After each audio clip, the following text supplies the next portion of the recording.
Olá, turma, tudo bem? Bora lá para nossa leitura.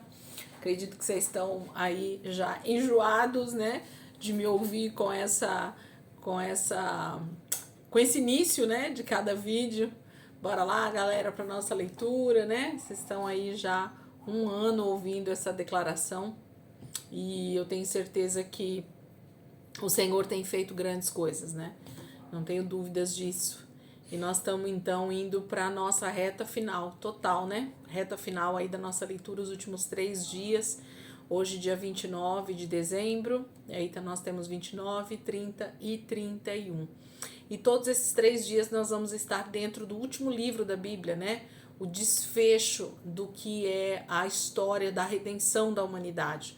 O desfecho do que é o final de todas as coisas. Assim como no início, em Gênesis, esses 3 dias a gente vai dar um mergulho agora naquilo que Deus deixou escrito para nós, a respeito do que vai acontecer nos últimos dias, do que vai acontecer para esse grande desfecho dessa história da humanidade, da redenção. A primeira coisa que eu já quero falar para você de antemão é: veja o livro de Apocalipse como um livro de grande vitória, de grande conquista do nosso Deus, né? Tomando posse, tomando de volta tudo aquilo que foi tomado dele no Éden, através do pecado. Então, o livro de Apocalipse é o livro da revelação de quem é Jesus Cristo, esse Filho unigênito do Pai que veio, morreu, ressuscitou e vai voltar para vencer a morte e o inferno, né? E o pecado sobre toda a humanidade. Então, o livro de Apocalipse não é um livro terrível, não é um livro horripilante, não é um livro que a gente deve ter medo de ler. Pelo contrário, talvez seja o livro mais poderoso de toda a Bíblia, porque ele é o livro que fala sobre esse leão da tribo de Judá que vai voltar para restaurar todas as coisas. Vamos orar, entregar esse momento para o Senhor. Jesus, muito obrigado, Pai, por esse dia, muito obrigado por essa semana, que já vai aí caminhando, Pai, para os últimos dias. Nós vamos fechar, Senhor, essa semana debaixo de uma palavra tão poderosa, Senhor, que é o livro de Apocalipse, e nós já estamos cada dia mais, Senhor, gratos por aquilo que o Senhor fez durante todo esse ano de 2023. Jesus, muito obrigado, Pai, por aquilo que o Senhor tem construído em nós. Nós queremos permanecer aos teus pés, o lugar onde nós devemos estar, aos teus pés, ouvindo, aprendendo do Senhor. Assim como Maria escolheu a boa parte, nós desejamos, nós queremos, nós ansiamos por essa boa parte que é estar aos teus pés, ouvindo diretamente do Senhor todo o ensino, toda a direção para as nossas vidas, ano após ano, até que o Senhor venha. Até que o Senhor venha, esse é o lugar que nós desejamos estar, Jesus. Nos ajuda, Pai, a compreender este lugar, nos ajuda a desejar ardentemente esse lugar, nos ajuda a ter anseio por esse lugar, Senhor.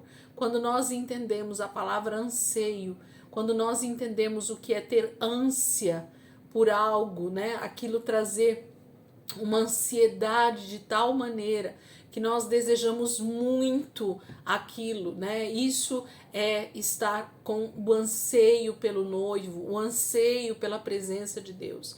Nós desejamos isso pelo Senhor, Pai. A tua presença é o que nós mais desejamos todos os dias. Nós queremos estar todos os dias, Senhor, caminhando junto contigo, tendo a tua presença, Senhor, constante ao nosso lado, nos direcionando, nos corrigindo, nos exortando, nos erguendo, Pai. Cada dia que nós, de alguma maneira, tentarmos, né, nos desviar, o Senhor vai estar ali para nos ajudar. Obrigada, Jesus. Muito obrigada, Espírito Santo, por mais esse dia. Nós te agradecemos em nome de Jesus. Amém, queridos. Glória a Deus. Vamos lá. Então, hoje a gente vai para começar o livro de Apocalipse. Nós vamos ler do capítulo 1 ao capítulo 5 hoje, tá? Depois do 6 ao 11. E no dia 31, no domingo, a gente vai do 12 ao 22. Segura na cadeira, que os últimos dias sempre são mais cheios de novidades, né? Cheio de revelação daquilo que o Senhor tem para nós, que é o próprio livro do Apocalipse. A palavra Apocalipse, né, significa revelação, revelação de Jesus Cristo. É isso que nós vamos ver aqui. Apocalipse capítulo 1 já começa então dizendo o que é esse livro que nós vamos começar hoje. Apocalipse capítulo 1, versículo 1. Revelação de Jesus Cristo sobre acontecimentos que em breve devem acontecer. Deus permitiu que, numa visão, ele revelasse essas coisas aos seus servos. Ele enviou um anjo do céu para explicar o significado da visão. João pôs tudo por escrito, as palavras de Deus e de Jesus Cristo, e tudo o que ele ouviu. Feliz aquele que lê as palavras desta profecia, e felizes aqueles que ouvem e guardam o que nela está escrito, pois está próximo o tempo, quando todas estas coisas se cumprirão. João, às 7 igrejas da província da Ásia, a vocês graça e paz de Deus, aquele que é, que era e que virá, e dos 7 espíritos que se acham diante do trono dele, e de Jesus Cristo, que revela fielmente toda a verdade a nós. Ele foi o primeiro a se levantar da morte para não morrer mais. Ele é muitíssimo mais importante do que qualquer rei em toda a terra. Ele nos ama sempre e nos libertou dos nossos pecados ao derramar o seu sangue por nós. Ele nos reuniu no seu reino e nos fez sacerdotes de Deus, o seu Pai. A ele seja dada a glória eterna. Ele reina para sempre. Amém. Vejam, ele vem chegando com as nuvens e todo olho verá, incluindo aqueles que o transpassaram, e todas as nações da terra se lamentarão de tristeza por causa dele. Certamente assim será. Amém. Eu sou o Alfa e o Ômega, o princípio e o fim de todas as coisas, diz Deus, que é o Senhor, o Todo-Poderoso, o que é, o que era e que virá outra vez. Sou eu, João, irmão de vocês e companheiro no sofrimento por causa do Senhor, quem lhes está escrevendo esta carta. Eu também tenho participado da perseverança que Jesus concede, e nós participaremos do reino dele. Eu estava na ilha de Patmos, para onde tinha sido levado por causa da palavra de Deus e por causa do que sabia a respeito de Jesus. Era o dia do Senhor e eu estava adorando e achei-me no Espírito, quando subitamente ouvi uma forte voz atrás de mim. Era uma voz que soava como um toque de trombeta, dizendo: ponha por escrito tudo o que você vê e mande a sua carta às 7 igrejas, a igreja de Éfeso, a de Esmirna, e as de Pérgamo, Tiatira, Sardes, Filadélfia e Laodiceia.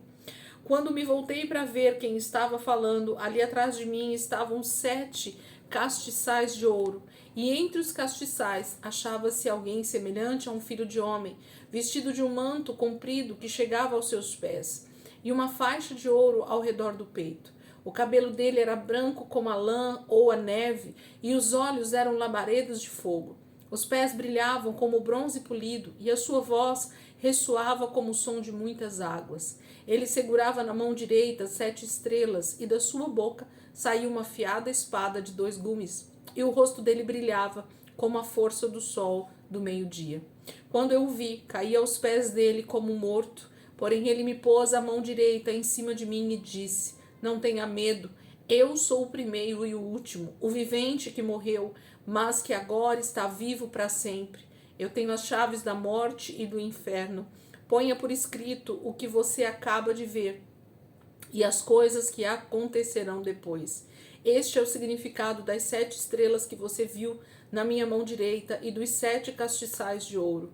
As 7 estrelas são os 7 anjos das 7 igrejas, e os 7 castiçais são as 7 igrejas. Então, o capítulo 1 começa, com essa palavra de João escrevendo esta carta às 7 igrejas, que são a representação de todas as igrejas na terra, o próprio Senhor Jesus vai mostrar, vai falar com o apóstolo João, que está ali exilado, preso na ilha de Patmos, e então na sua velhice já, sendo o último dos apóstolos a estar vivo nesse momento, recebe a revelação dos últimos dias.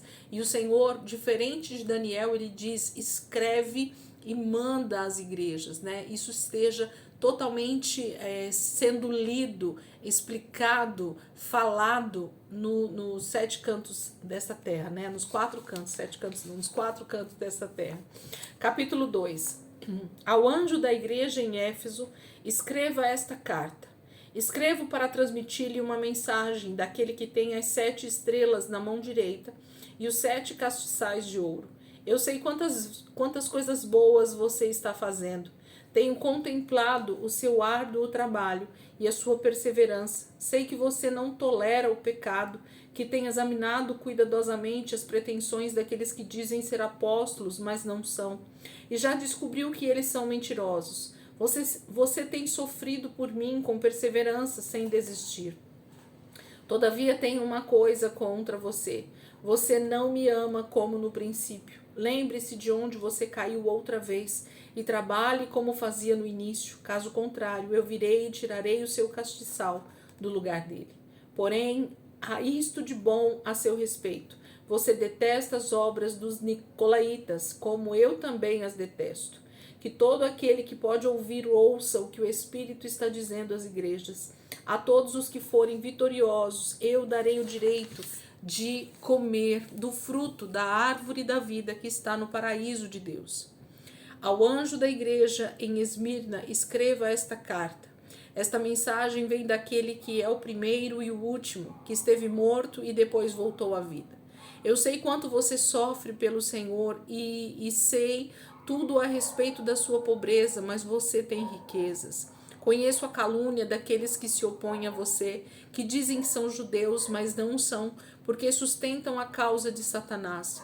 Não tenha medo do que você está prestes a sofrer, pois o diabo brevemente lançará alguns de vocês na prisão para experimentá-los.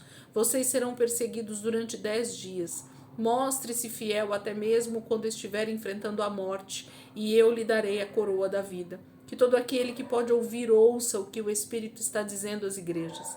Aquele que for vitorioso não sofrerá a segunda morte.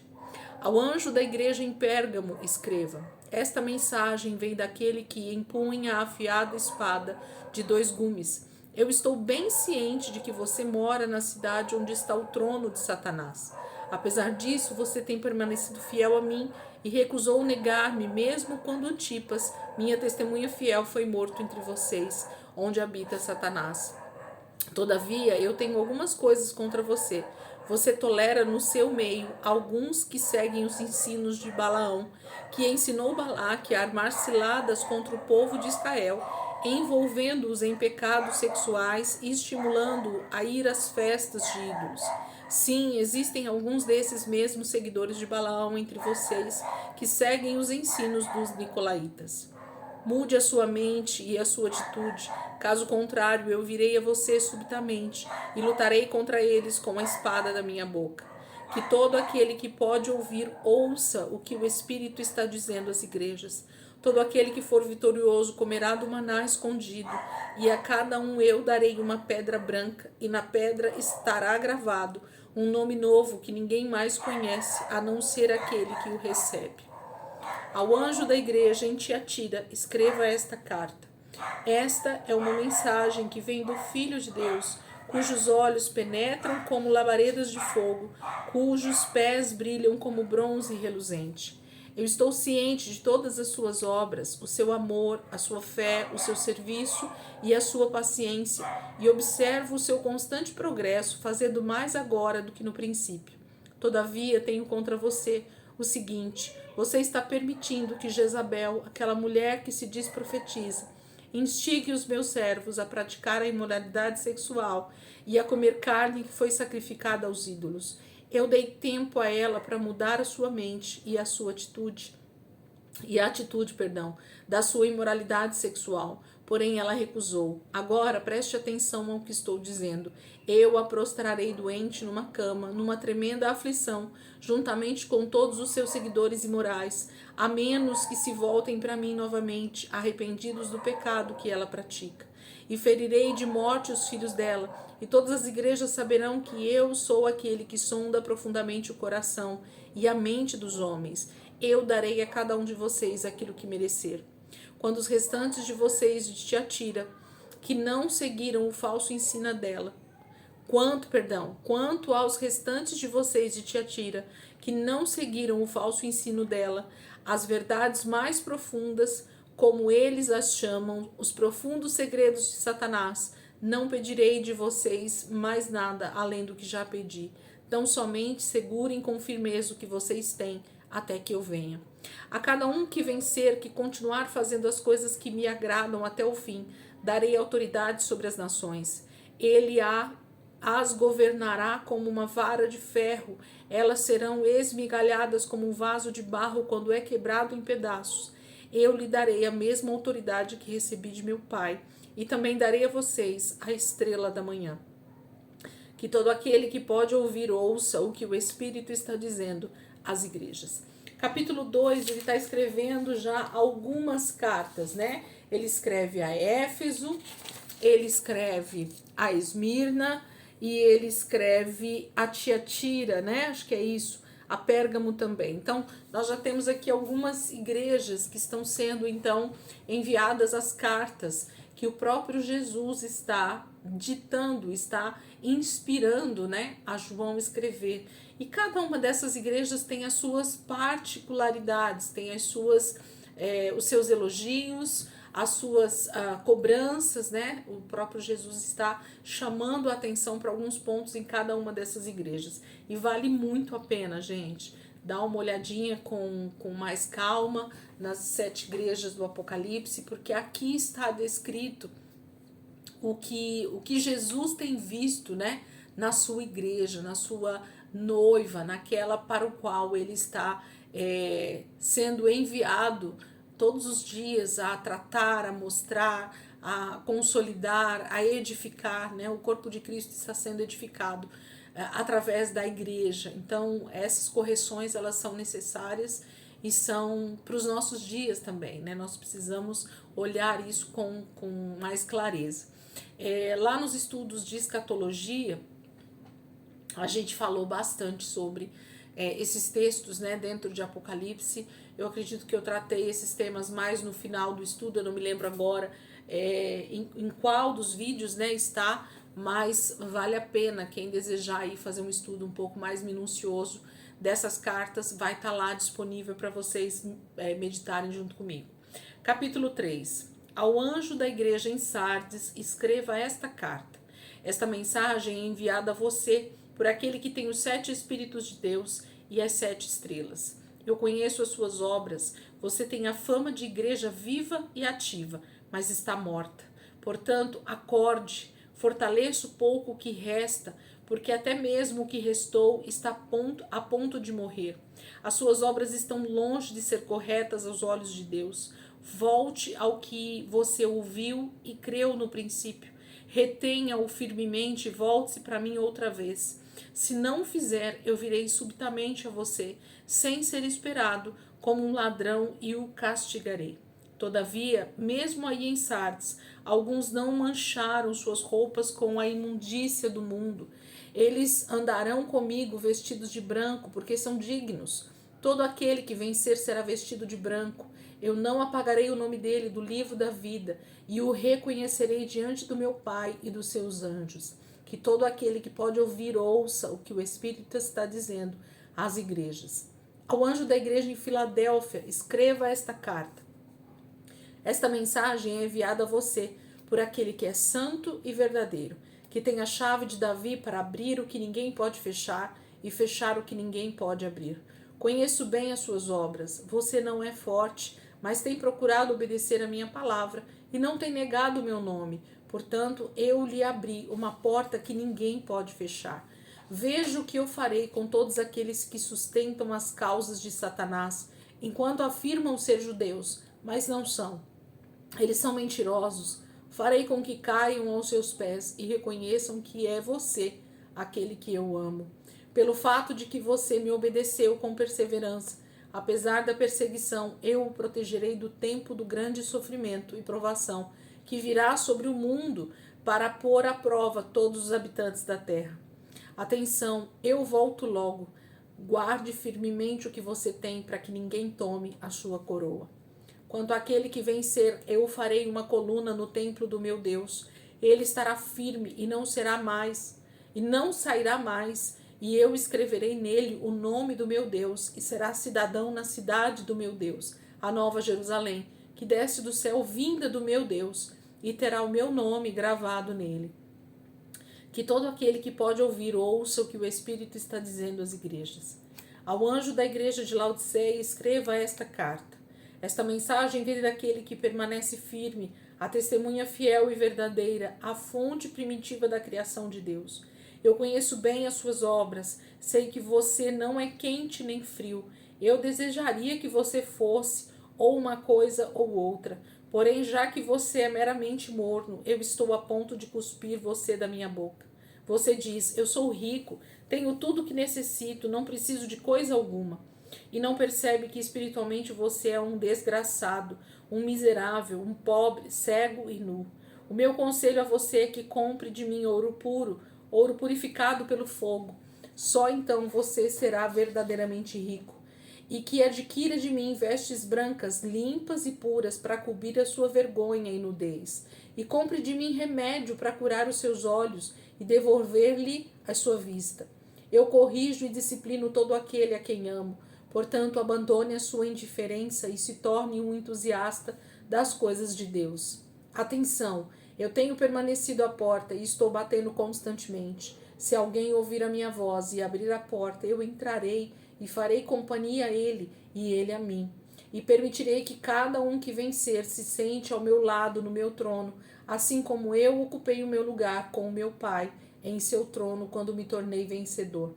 Que todo aquele que pode ouvir, ouça o que o Espírito está dizendo às igrejas. Capítulo 3, ele está então terminando de escrever as outras igrejas que faltavam. E o capítulo 2 e o capítulo 3, então, falam dessas 7 igrejas, né, que João é inspirado a escrever.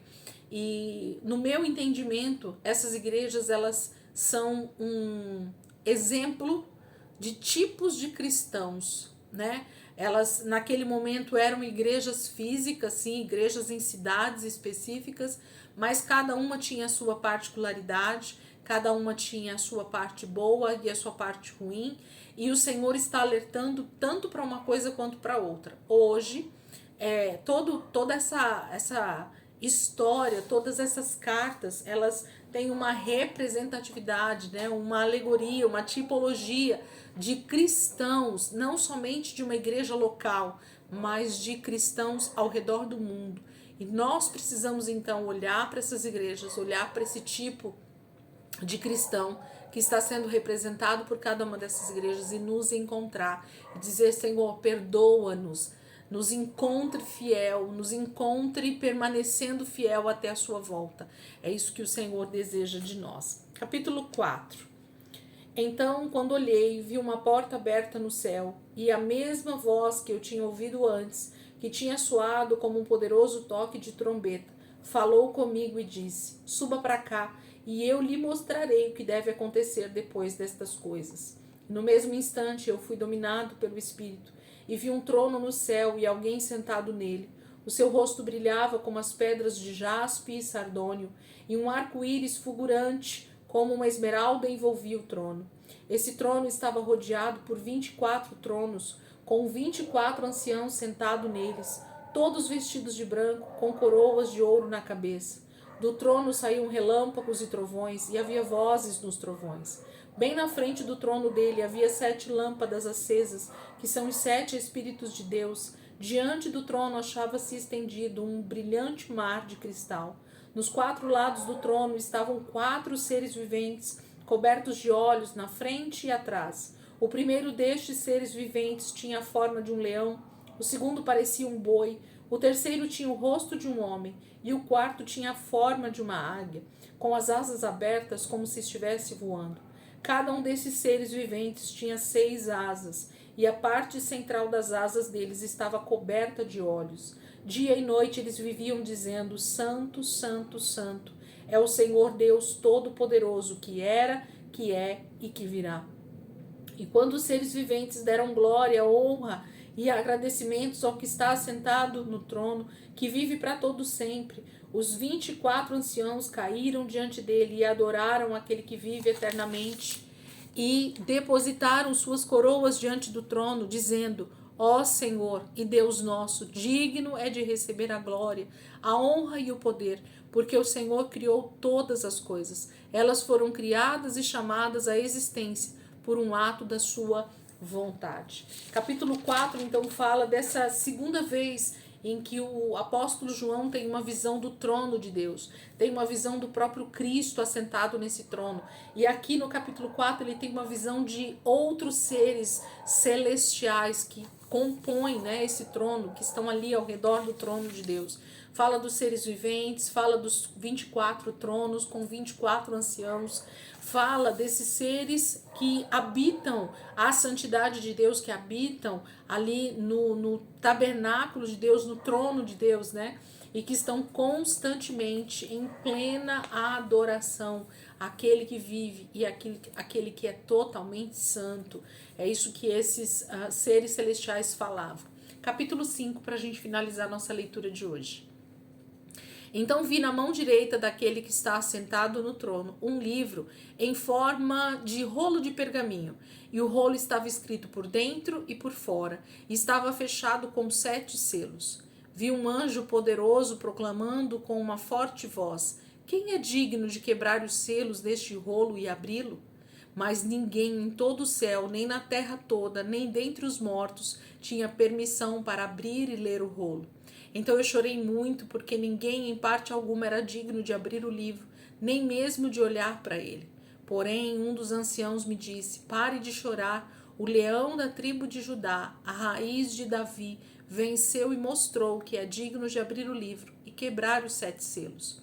Eu olhei e vi ali um cordeiro em pé, diante dos 24 anciãos, na frente do trono e dos seres viventes. Parecia que o cordeiro tinha sido oferecido em sacrifício. Ele tinha 7 chifres e 7 olhos, que representam os 7 Espíritos de Deus, enviados a todas as partes do mundo. Ele deu um passo à frente e recebeu o livro da mão direita daquele que estava sentado no trono.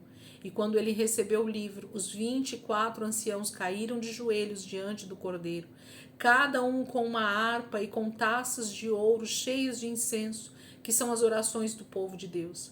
Eles cantavam-lhe um cântico novo com estas palavras: O Senhor é digno de receber o livro e quebrar os seus selos e abri-lo, porque foi morto e com o seu sangue comprou para Deus pessoas de toda tribo, língua, povo e nação. E os reuniu num reino e os fez sacerdotes do novo Deus, e eles reinarão sobre a terra. Então, na minha visão, eu ouvi a voz de muitos anjos, milhares, milhares de milhares e milhões de milhões. Eles rodeavam o trono, bem como os seres viventes e os anciãos, e cantavam com voz forte: O cordeiro que foi morto é digno de receber o poder, e a riqueza, e a sabedoria, e a força, e a honra, e a glória, e o louvor. E então ouvi todas as criaturas que há no céu, na terra, debaixo da terra e no mar, e tudo que neles existe, exclamando: Ao que está sentado no trono e ao Cordeiro pertencem o louvor, e a honra, e a glória, e o poder para todo sempre. E os 4 seres viventes ficavam dizendo: Amém. E os 24 anciãos caíram por terra e o adoraram. Capítulo 5 é a continuação, né, do capítulo 4, no que diz respeito a essa visão do trono de Deus. Mas no capítulo 5 tem um agravante, né, tem uma questão a mais. João vê um livro como no formato de um rolo de pergaminho, e ele percebe que esse rolo está escrito por dentro e por fora, mas esse rolo tem 7 selos, 7 fechaduras, né, 7 trancas ao redor desse pergaminho, e ele percebe que ninguém pode tomar esse livro, esse pergaminho, e abri-lo para ver o que está escrito. Ninguém é digno disso.